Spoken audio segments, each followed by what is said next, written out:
Բարի երեկո։ Արդեն մի տեսակ ավանդույթի է վերածվում միտումը, ըստ որի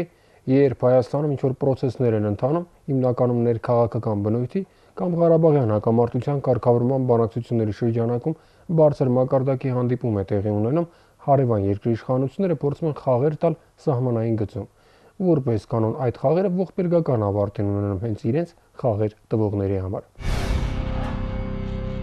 Օրեր առաջ տեղեկություն տարածվեց այն մասին, որ ադրբեջանական կողմը դիվերսիոն հարձակման փորձ է նախաձեռնել, ինչը ողբերգությամբ է ավարտվել հարձակվողների համար։ Ճշտել այս տեղեկատվությունը կարծեք թե չհաջողվեց, բայց տարօրինակ զուգադիպությամբ հենց այդ ժամանակ հակառակորդը պաշտոնապես տեղեկություն տարածեց իր կողմից 2 զոհի մասին։ Բայց նույնիսկ եթե դիվերսիոն հարձակման մասին տեղեկությունը այս մեկը իրականությանը չի համապատասխանում, փաստն այն է, որ մեր երկրում քիչ թե շատ սրված պրոցեսների ժամանակ հակառակորդը փորձում է ակտիվություն հանդես բերել սահմանին, եւ նման միջադեպեր այդպիսի ժամանակահատվածներում բոլորովին էլ նորություն չեն։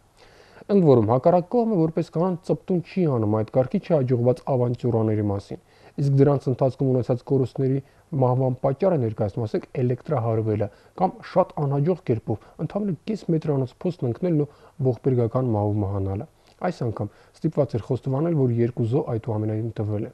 Երբ թե 2 անգամ քիչ են ասում զոհերի թիվը, բայց դե գոնե ասում են։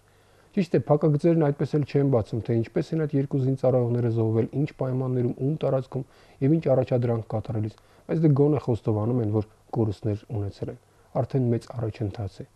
Իսկ թե ինչու չեն ասում, պարզից էլ պարզ է։ Հո չեն ասելու մենք այնքան ախմախ ենք, որ 1000-րդ անգամ համոզվելով հանդերձ, որ նման դիվերսիոն օյնբազություններով միայն մեր զոհերի քանակն ենք ավելացնում, այդուհանդերձ կրկին ու կրկին զինվորներ ենք ուղարկում, 100% վստահ լինելով, որ նրանք նույնպես զոհվելու են։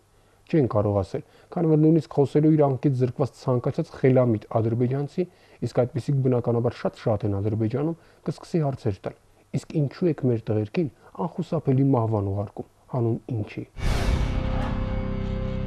Ինչու հենց այս ժամանակահատվածում։ Թշնամին ենթադրում է, թե ներքաղաքական պրոցեսների սրացման ժամանակ հնարավոր է, որ մեր բանակը թուլացնի զգոնությունը։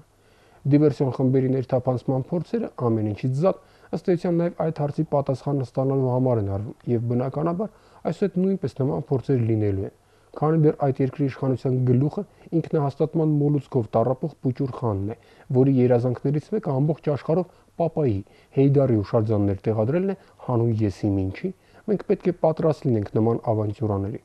Հուսալ, որ Բաքվում ի վերջո կհասկանան, որ այդ գործելավոճը հիմարություն է, չի ստացվում։ Նրանք շարունակելու են պարբերաբար զինված խմբեր ուղարկել մեր զգոնությունը փորձելու համար, իսկ մեր տղերքն էլ ինչպես միշտ զգոն են ու պինդ կանգնած իրենց տեղում։ Հետևաբար մենք խնդիր չունենք, գալիս եք եկեք, մեղքը ձեր վիզը։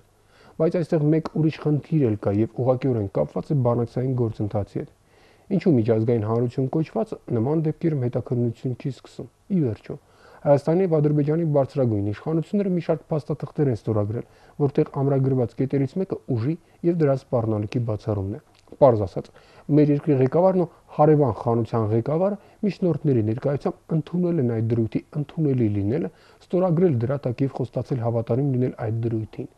Բայց երբ կողմերից մեկը դիվերսիոն խումբ է ուղարկում հակառակ կողմի դիրքեր, դա որ կողմից էլ նայես, ուժի կամ դրա սպառնալիքի կիրառում է, այսինքն ստանձնած պարտավորության խախտում։ Իսկ եթե դու խախտում ես պարտավորությունները, դու տապալում ես բանակցային գործընթացը։ Կարծեք թե պարզ տրամաբանություն է։ Իսկ այդ դեպքում ինչու որևէ մեկի մտքով չի անցնում գոնե փորձել, գոնե ձևական սաստել խախտողին։ Ինչու նման բան տեղի չի ունենում։ Իսկ դրա փոխարեն սահմանային գծում ցանկացած լուրջ միջադեպից հետո սկսում են գանձիական մարդասիրությանը բնորոշ հայտարարություններ կամ կոչեր հնչել ուղղված չգիտես ինչու երկու կողմին զսպվածություն հանդես բերելու իրադրությունը չսրելու համար։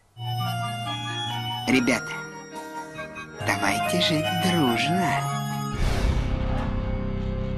Ամեն դեպքում ունենք այն, ինչ ունենք եւ ուզենք թե չուզենք, պետք է համակերպվենք այս ամենի հետ։ Չնայած մենք մերն արդեն արել ենք, մեր տղերքն էլ ամուր կանգնած են սահմանին։ Եթե հակառակորդը բավականություն է ստանում խմբերով զինվորներ ուղարկելով ու նրանց դիակները հետ ստանալուց,